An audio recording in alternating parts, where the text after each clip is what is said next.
You're listening to Winnipeg's Classic 107. My name is Simon Rusnak. Virtuosi concerts have returned, and so too have the outstandingly talented Virtuosi young artists often highlighted on the programs.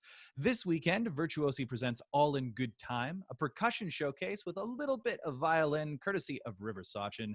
The Virtuosi young artist joins me for a conversation now. Hi, River. Hi, Simon. Great to see you. Long time no see, I should say.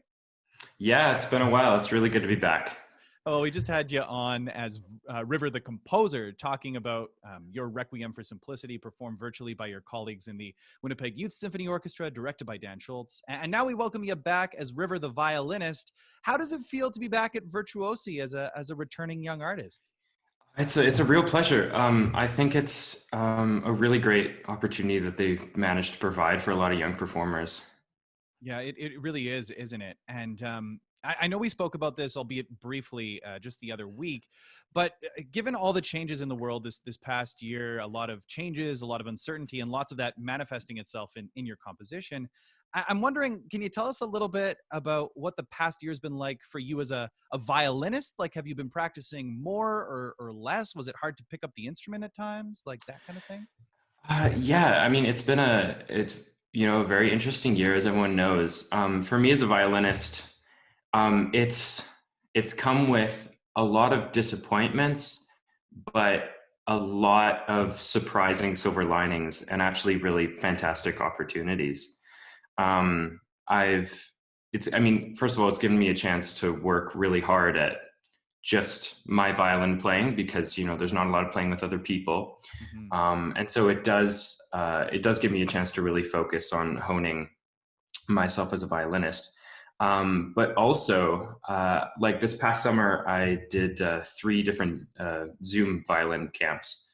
And so, it gave me opportunities that I actually wouldn't have had the opportunity to do if this wouldn't have happened. I worked with, a violin teacher in France and in Quebec and in BC.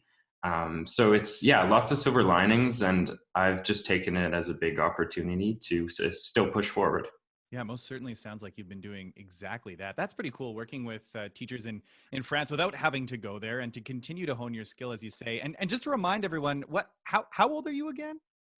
I'm 17. Yeah, one of the younger Virtuosi young artists when we first spoke, because that was a few years back. You were 15, I think, at the time. So in addition to all of this going on, you're also a high school student, right? Navigating that whole online, in-person, mixed schedule. Does that make it easier to do the violin playing? Do you have more flexibility, do you find? Yeah, I have much more flexibility. And so, my school is doing every second day we're in school.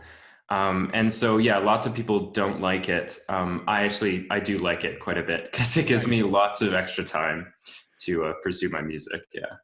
So speaking of pursuing your music, you're back doing what you love, taking the stage this weekend with Virtuosi in a concert titled All in Good Time. As I mentioned, a percussion showcase. And you've chosen a rather interesting piece by John Corliagno, Stomp. Tell us a little bit about it. Yeah, this is a piece I adore. I first heard it, my teacher, Gwen Hobig, saw someone play this live at a competition. And she said, I think River would like playing that piece. And rightly so. She sent me a video and I was hooked. And so, very fittedly named Stomp, there is stomping in this piece. It provides many challenges for the player, including scartatura violin, which means differently tuned strings. And it's also based a little bit off of kind of American folk music and bluegrass, which I have roots in as well. So it's a really great piece for me to play. Well, that's exactly what I was going to say. I mean, you mentioned you adore the piece. You must also feel right at home in it, right? Like this fusion of Western art music and the fiddling tradition coming together in one. That's just got to check every box for you as a player. It definitely does. I was, the more I listened to it, the more I was saying, this is exactly what I want to play. Yeah. So you mentioned your teacher, Gwen Hobig, passing this link along to you, checking out the piece, a competition piece that Corliagno wrote, I think back in 2011. And I was reading a little bit about it. And when he was approached to write a competition piece for a violinist, he thought, well, instead of writing a virtuoso etude or a lyrical essay, which the judges would have heard plenty of, he said he set out to challenge the player in a test of imagination, intelligence, and musicality. And you talked a little bit about that, right? I mean, there's coordination involved with the stomping, and the style is going to be different in terms of that fiddling tradition and bluegrass and jazz. And I do want to talk a little bit more about the difference in ear, in sound. You use the word scordatura, mistuning. And for those who aren't violinists or string players, can you tell us a little bit more about what scordatura is? Yeah, for sure. So the violin strings, four strings, are usually tuned to the pitches G, D, A, and E, bottom to top. And so in this piece, you're instructed to tune the high E string to an E flat, and tune the G string all the way down a couple pitches, even. So it's looser and flatter, much different than you're used to playing it on. And so actually, the coolest part, I think, about John Corliagno writing this for the competition is he, in terms of notation, he only gave them the sounding pitches, and he didn't give them which strings to tune differently. So they actually had to figure that out themselves. And I know I never would have been able to figure that out. So it was definitely an extra challenge for those in the competition who he wrote it for. Yeah, and yet it still produces such an incredible result, right? Like the sound is absolutely gripping. I think people will hear the difference. What does it do for you as a player when that tuning changes? I mean, does it change your hand position? Does it change I mean, it obviously changes the sound, but for you navigating that, you mentioned it's a challenge to figure out what to tune where. What does it do for you as a player who has that tuning already, but then to put it to the stage? Well, I think it